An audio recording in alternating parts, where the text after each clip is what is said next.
एक बात हमेशा याद रखना मेरे दोस्त कि आपको ज़िंदगी में रुलाएगा भी वही शख्स जिसकी खुशी के लिए आप कुछ भी कर सकते हो। अगर ज़िंदगी में अकेलापन है तो उसे एक वरदान समझो, क्योंकि परमात्मा ने तुम्हें खुद में सुधार लाने का एक मौका दिया है। इस वीडियो के अंत में मैं जो आपको बताऊंगा उसे सुनने के बाद आप दुनिया के किसी भी काम को करने से कभी पीछे नहीं हटोगे, ये मेरा आपसे वादा है। थोड़ा कड़वा तो है मगर ये सच है कि संसार में केवल मनुष्य ही एक ऐसा प्राणी जिसका जहर उसकी दांतों में नहीं बल्कि उसकी बातों में।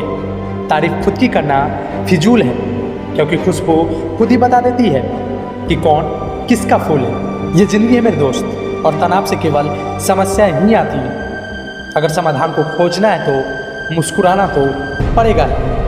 आपके पास अभी वक्त है मेरे दोस्त, मेहनत करके कुछ बन जाओ, क्योंकि आपने सुना ही होगा कि कहते हैं कि वक्त सबको मिलता है ज़िंदगी बदलने के लिए, मगर याद रखना कि ये ज़िंदगी दोबारा नहीं मिलती है वक्त बदलने के लिए। विधि के विधान को कोई टाल नहीं सकता मेरे दोस्त। श्री कृष्ण भी कहते हैं कि मैं विधाता होते हुए भी विधि के विधान को टाल ना सका।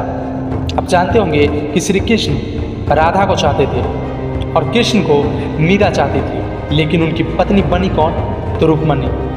वो कहते हैं जो विधि के विधान में लिखा है वही होकर रहेगा। आपने अक्सर लोगों को कहते हुए सुना होगा कि वक्त सारे घाव को भर देता है, लेकिन आप मुझे ये बताइए कि क्या ये सच है? नहीं मेरे दोस्त, सच तो ये है कि हम दर्द के साथ जीना सीख जाते हैं। मत कर इतना गुरूर मेरे दोस्त, अपनी मोहब्बत पर न जाने कब वो अपना रंग दिखाएगी, और जिनके लिए आप लड़ोगे अपनों से, याद रखना कि एक दिन वही तुम्हें अकेला छोड़कर जाएगी। याद रखना मेरे दोस्त कि आप चाहे किसी के लिए अपना वजूद भी दाव पर लगा दो, वह तब तक ही आपका अपना है जब तक कि आप उसके काम के हो।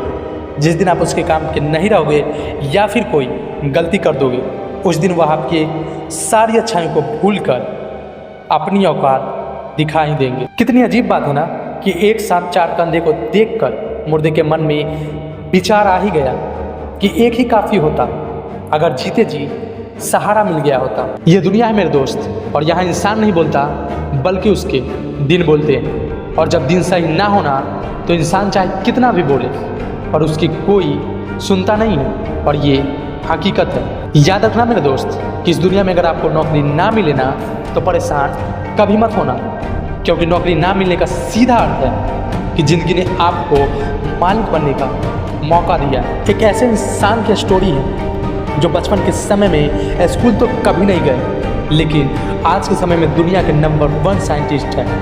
अगर ये स्टोरी आपको सुनना है तो कमेंट करो। वीडियो अच्छी लगी हो तो चैनल को सब्सक्राइब करना, और हाँ, साथ ही साथ बेल आइकन का नोटिफिकेशन बेल ऑल कर लेना, ताकि जब भी मैं अपने चैनल पे कोई न्यू मोटिवेशनल वीडियो अपलोड करूँ उसका नोटिफिकेशन सबसे पहले आप तक पहुँचे।